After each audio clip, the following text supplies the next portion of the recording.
it being AI of all sorts does mimic the human capacity to perform tasks. And it's very fun and engaging in so many ways. You mentioned it's novel. I think that it's gained a lot of attention because of its novelty and the fun nature of that. That said, when an employee thinks that their value is simply a task, I think they're missing the fact that knowledge is knowing what to do, but wisdom is knowing when to do it. Welcome back to the Dataliction Podcast, where leaders learn how to grow their businesses on purpose by turning data into action and action into growth. Today, we are continuing our series on artificial intelligence, but from a perspective that many leaders are only just now beginning to realize. The reality is that AI is already inside of your organization, whether you've planned it or not. Your leaders are already experimenting with it, testing it, and in many ways, they're using it every single day. Yes, already. So the question is not whether or not it's happening. The real question is whether leaders are aware of it and then guiding it in the correct direction. In this conversation, Travis and I dig into what we're seeing across organizations right now, the concerns that leaders should actually be having and paying attention to, and then most importantly, how companies can start building a healthier culture around AI instead of just reacting to it out of fear. And now, let's jump into the conversation. John, we've been meeting with a lot of clients, and one of the things that we keep encountering, or even some of the conversations that we're having with prospective clients is my employees using it? Is using AI, that is. Yeah. And what is some of the concerns that they should be having right now? What do you think, what are you kind of hearing at the moment? Well, I mean, the first concern is just that they don't know. And as a business owner, you can only manage and lead what you actually know. So that's a big problem right away. I don't think that the problems are maybe what we thought they were going to be right away, which is kind of, basically the title of this particular conversation is that employees are already using AI. Mm-hmm. And so, yeah, to me, the first concern is not knowing something. The second thing is then, well, what is it that you don't know, obviously? But let's first talk about the overall sentiment. Travis, we haven't recorded a conversation in a minute, and I feel like so much has happened in everything, man, the world and technology and business and all these things. That said, we've had a lot of opportunities to see the employee side of businesses and actually help, leaders answer that. What did we think was going to happen when AI first, let's go back, just a few months, but let's go back 1 year, Travis. What did we think employees were going to act like, and what are we seeing right now? Yeah. So, I mean, from my perspective, it was employees were going to be like, I'm going to be replaced. My job's going to be all replaced. I don't know if I have value anymore. One of the thoughts that always goes through my mind, and for really good reasons, is what is the value of wisdom any longer? So you have some people out there saying, well, I'm only hired because I know certain things. And now I'm seeing an AI prompt can basically spew out exactly what I have to say. Let's use that word wisdom. I'm going to hang on to it a little bit later, but keep going. We're going to hang on to the word wisdom because that's important. Yeah. So, but here's what we found out. And I was explaining this to my son last night, and he was like, "Hey, Dad, can you, do you think there's going to be, what's the surgeon's going to happen with consultants and everything?" And he was wanting to write a report, and he's like, "Well, can I just have AI write my report? Why do I need to sit there and write the report any longer?" That's awesome. And I was like, "Well, son, I appreciate that, and yes, can you have AI write the report? But it's not going to be a very good report, and it's not going to be original, and by the way, I can tell if AI wrote your report for you." And he's like, "What do you mean?" I was like, because it was, I want to say that AI was a very novel experience at the very beginning, because you interacted with technology in a way that we've never interacted with technology before. Yeah. Right. So used to, an engineer would have to come up with prompts. Prompting meaning buttons and interactions with it. And then you would go through the process on somebody else's journey. But now where AI has come in is now it's your own journey. It's your own questions, and you're asking it things in order to do and what for it to do. And that was really novel.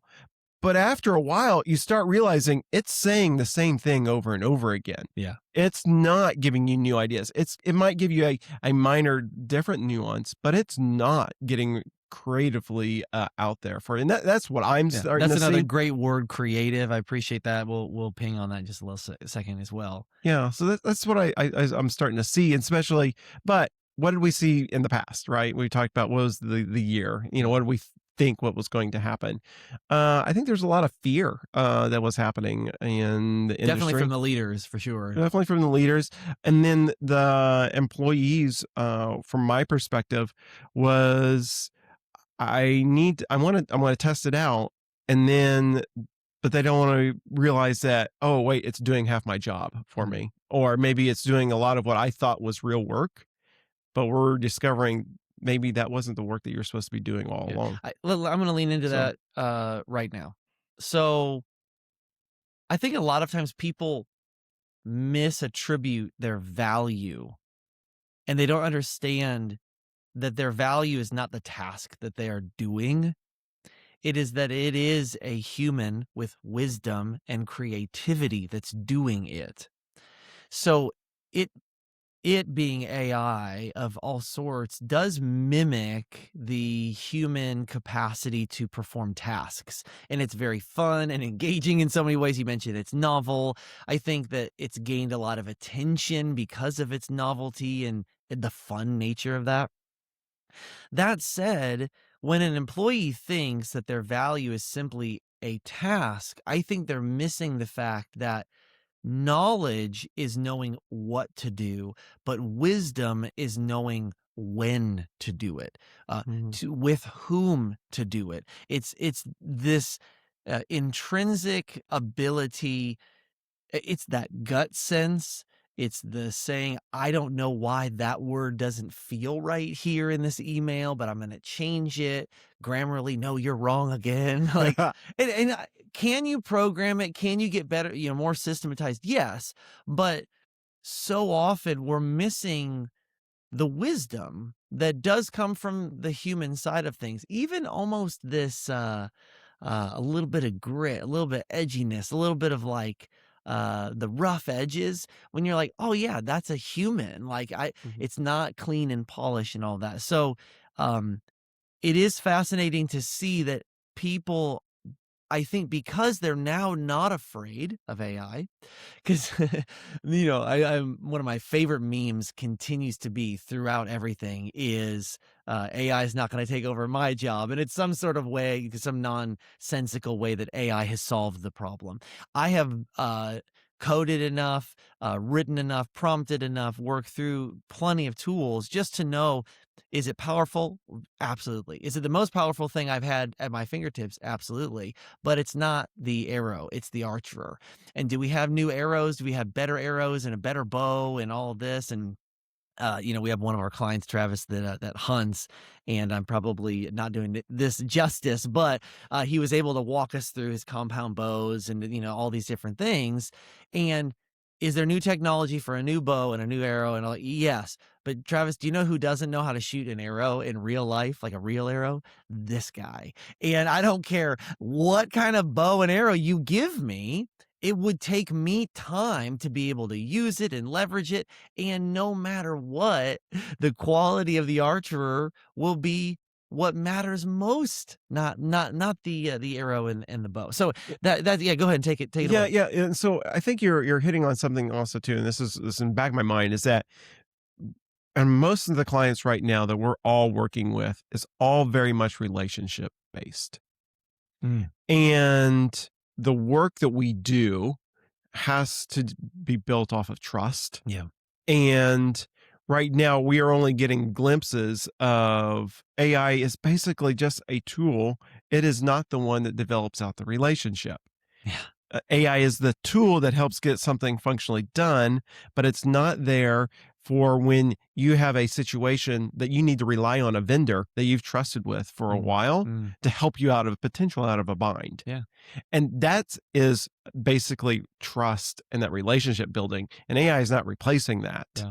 And that's how we all kind of work. I mean, there's a reason can we go out there and buy cheap things? And then are there very valuable, expensive things out there? And I think yes, and we still buy those things. So the fear that I would have to say, or the risk that we take is, are we developing out tools to the cheapest standard, one, or two, if people can realize that it's not a race to the bottom, but can realize that AI is more a tool in which develops deeper relationships with one another, I think that we're going to be on a lot better place. You're completely right in the fact that most business is still done with relationships, and even brand loyalty is a relationship with the organization, even if it's a business to consumer relationship where they don't necessarily interact with a person. They're still interacting with the personality of the organization. And I think that the corporate culture cannot be completely fabricated by bots yet. Can it eventually? Maybe. Do we want it to? Well, I certainly agree that I don't think that we want it to, but when we say, do we want it to, at the end of the day, in a free market, business people will seek out the cheapest way to do the highest volume, because then they're going to have better margins. They're going to be able to do more. That makes sense. That's good business in a lot of ways. My belief, though, is that higher volume and faster product and all these different things are not necessarily the currency that we thought they were originally.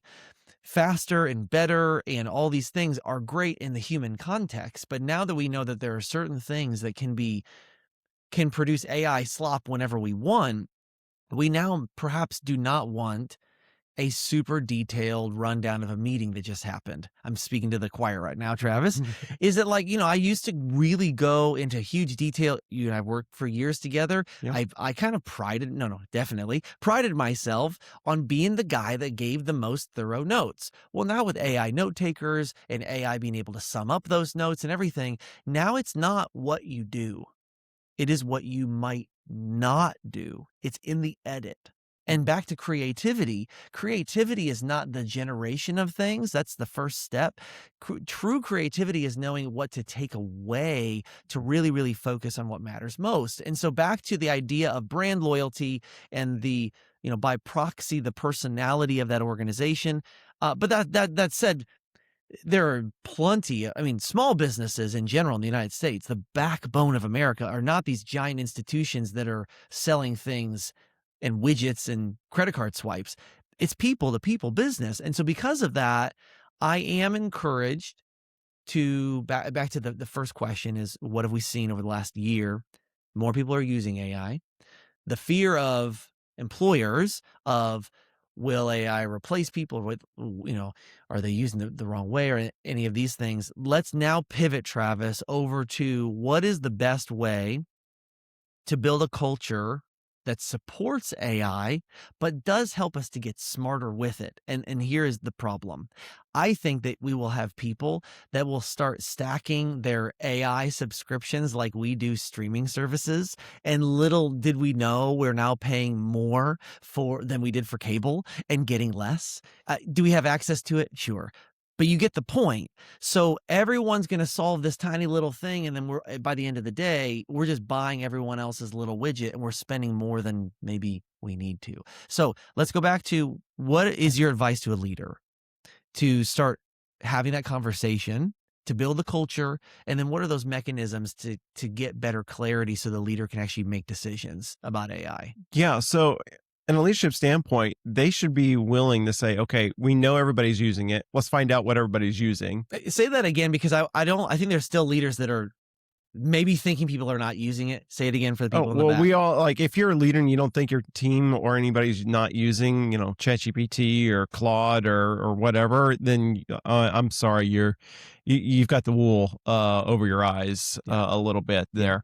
No, as a leader, you have to figure out, what's everybody using and really diving into why are they using it, and then even some of the how. Like, there's some really creative ways in which you can start like diving into processes that even just an account with the business account with ChatGPT would be really beneficial for your organization. Yeah. You don't need to develop out quite a bit of software around that. You can just have people go on there and be able to shore up some process. I know I'm speaking in generalities right now because... but even that right there, you immediately improve your economics and you improve your security just by getting everybody organized on the same page. Just get everybody organized, and they're pulling all from the same LLM. Yeah. If we're trying to use like 5 different LLMs, honestly, right now, most of it's kind of a race to the bottom. Everybody's kind of at equal footing at this time of the recording of this podcast. But right now, I would say as a leader, you really need to now start trusting your team even more on what potential processes and where we need to shore up some things. So I would even just going to do examples of like, okay, what is our current business process and let's lean into that. Let's like basically do a Six Sigma type of analysis. You don't need to be a green belt by any means, but you need to just literally just go through, okay, what is the customer journey? What is the sales journey? What is implementation look like? Let's walk through those things, and can we shore up some of those processes, maybe with just a flip of a switch on a certain LLM. But I think I went way far ahead. No, this is great. And also I would say there has never been a better time for you to evaluate your current processes. You need to just do that, because whether you're going to, leverage the AI your team's already using or find another, better solution, an automation, an application, whatever that might be, you got to know who you are first in terms of your business. But also, you said something else, to trust your people. And I definitely think that in this great trust recession of everything that we see, like you see a crazy video and you immediately think, wait, is that AI? And the answer is usually. But back to your people. They're boots on the ground. They're the people doing the work. If they have found something that they feel is really helping them, you probably need to listen to them and come up with the logistics behind that. Speaking of this, I have a quote, and this is from Omar Bradley, and it says, "Amateurs talk strategy, professionals talk logistics." And as someone who loves strategy, I am challenged by this, Travis, because I do love strategy.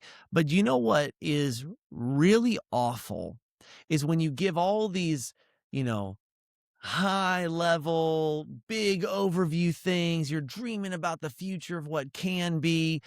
But I need to know what I need to know right now, Travis, and what is the next best step. So back to your recommendation of saying, hey, your people are using LLMs right now. They're using ChatGPT, Claude, Gemini, or Copilot. They're going to be using one of those, by and large.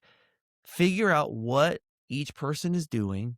Figure out the largest group, why they're doing it. See, would someone be willing to move over? Maybe not. But then have that conversation together. Travis, and I would say lean into that sooner than later, because just like all your different LLMs that are out there, context is going to win. So what I mean by that, as much context as like you personally are putting into an LLM, it is going to know, it's starting to learn, how you speak. It's going to learn what you're doing. It learns everything around you.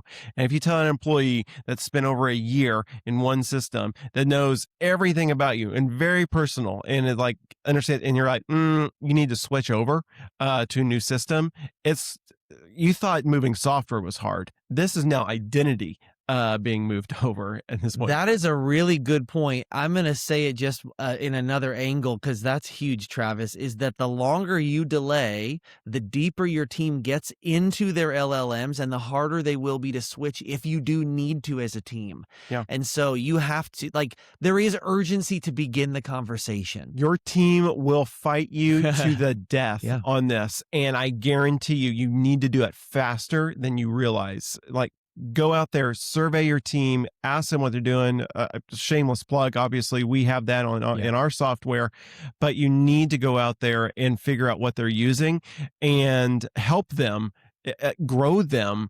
And then also, if you don't know what your team's doing and you don't have them all on maybe one, or if you have them locked down to certain areas, you're actually it's actually detrimental to you and your team because you're not sharing data across the board. You're not sharing a shared experience across the board. You're not even sharing agents across the board. Yeah. Sharing data is one of the greatest superpowers of this next generation of business. And we think it has to do with AI. And certainly AI is part of why we can do this. But how oftentimes has knowledge stayed stuck inside of one subject matter expert's brain and not able to be disseminated around? And so the mechanisms of how that happens, yes, they can get complex and it might be hard to understand. But I just want to reiterate Travis's point is that data is so crucial. We started off, what's the scariest thing or the thing to be nervous about as a leader is that you don't know. Well, when you do know certain things, you can make better decisions. So sharing data across the board and asking that, having conversations. Travis, what are some of the pointers that you would say, let's say you're going to share with team of 40, team of 50, and all of a sudden they get the emails from the CEO saying, hey, we want to talk about AI. They're immediately going to be scared. Someone's going to take my toy away. Someone's going to take away my tool away. This is how I'm doing my job, all these things. What are some do's and don'ts with just proper communication to begin that first conversation? What would you recommend for leaders to know? Yeah, great question. First off, you want to go into it as an open mind and not going there saying we're going to shut everything down. Okay, so don't make decisions until you have conversations. So you have conversations because there might be some really good use cases that maybe you have developers over here, or you might that are using something that is very, very like crucial or critical, and it's already been connected within your code base. And then all of a sudden you made a blanket statement because somebody spoke really, really loud and they used ChatGPT over here and they've got all their promptings already set up for their marketing team. But we may have lost the battle there. So we don't want to cause that type of conflict. We want to figure that out. And that's why you have to address it as soon as possible in there. The second part of it is really being able to understand and just be knowledgeable of yourself, like of the actual, like what LLMs are, try to get some training, reach out to us, talk to us. I'm happy to sit down. I was meeting with a manufacturer yesterday and I was like, I had no idea about like what AI is. And so going through and just being okay, here's how these things work. Here's how it can potentially impact your business. Start doing brainstorming sessions with trusted advisors there. So those are two main things. Open mind, get in front of it as fast as possible, and also educate yourself. Yeah, I love that. The way you just ended, educate yourself, because first, it is changing. Is it changing as rapidly as people are saying? Absolutely not. Is it improving as good as people are saying? Absolutely not. We're in a marketing war right now for your money. And the fact is, anyone can basically say anything they want. So there's a classic term, Travis, buyer beware, that we somehow have forgotten because now these robots talk to us that we're like, just trusting them when all they're doing is trying to make us happy. Yeah. It's so funny. I love fighting with my robots. It's hilarious. That said, Travis, I do feel like in the space of AI, one final analogy I'm going to give, and you can give us some final thoughts for this episode. Do you remember when cameras were very, very low megapixel and even pre-megapixel? We had the flip phone, camera phones and everything. And then we started getting more and more megapixels. Okay. Do you obviously remember this? Yep. And I remember I think I had a camera as a teenager once that was like finally 1 megapixel and it was super fun. I was able to transfer it over. But then there was a moment when cameras began to have more megapixels than the human eye was capable of even seeing, at least on a computer screen. So then the concept was, this is no longer about resolution. This is about zoom quality and everything. And like, I have a friend that does very high end video production, and they shoot really wide and they edit very small. But the point is this, that they changed the goalposts later on. At first it was, look how clear this is. It's clearer and clearer and clearer. Then it stops being about clear and they change it to like, well, now you can just shoot more and edit with it. You see how they change the goalposts? They're changing the goalposts on us, Travis, regularly with AI. The fact is, these tiny little changes that they're acting like are worth billions of dollars are perhaps not. Okay. Is it super useful? Like you and I are going to have a couple more conversations on how powerful it is, but it's just, be weary of how many people want you to sign up for the next $10 subscription. Yeah, you absolutely have to buyer beware on that. And you really have to analyze on whether it's worth context switching for, and then also not having fear of missing out there. I mean, we get all the time, oh, you're going to be able to build these new agents and do all this. And you're like, you take a weekend, you're like, nope, you can't do that. Somebody spent way more than their weekend to do that. I said in air quotes. And we really have to watch out for that. And the reason also, follow the money, follow like where they are in their round of raise. I know that I believe it was Anthropic just sent out, hey, cost savings on token usage. Well, they're getting ready to do a huge raise right now, and they need to make sure there's happy customers, and they want the loyalty there. I'm pretty sure it was Anthropic. It might be another one, but so we have to watch out for that. Yeah. Thanks, Travis. Grateful for this. I'm looking forward to our upcoming conversations where we're going to actually talk about how maybe AI is not the tool, maybe it's the engine. But more to come on that soon. Thanks, Travis. Thank you, John.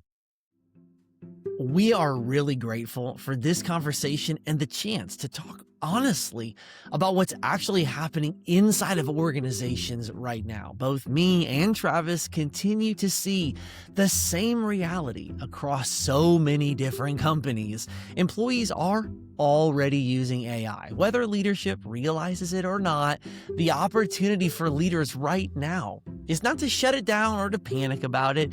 The opportunity is to understand it, guide it, and build a culture around it where these tools are actually making the team stronger together. When leaders approach with this kind of openness, curiosity, and willingness to learn alongside their teams, wow, those results can be incredibly powerful. So hey, if you need help taking your first steps or maybe just your next steps into AI as a whole company, we would love to encourage you. Go over to Dataliction.com and sign up for free access to our brand new platform, AdoptOS. With AdoptOS, you can actually start by taking a quick survey for free as the administrator of your organization that will immediately generate a foundational AI policy to help your company become safer, more intentional with AI right away. And then from there, you can actually invite your entire team to take another survey, an AI usage survey. And you can understand what tools people are already using, like the podcast said, where the opportunities really are, and how you guys can leverage this together. The platform then brings all that data into one spot and provides some really clear insights. It helps you unify your team to move forward with AI in the right way. So go over there, get signed up today, and start for free.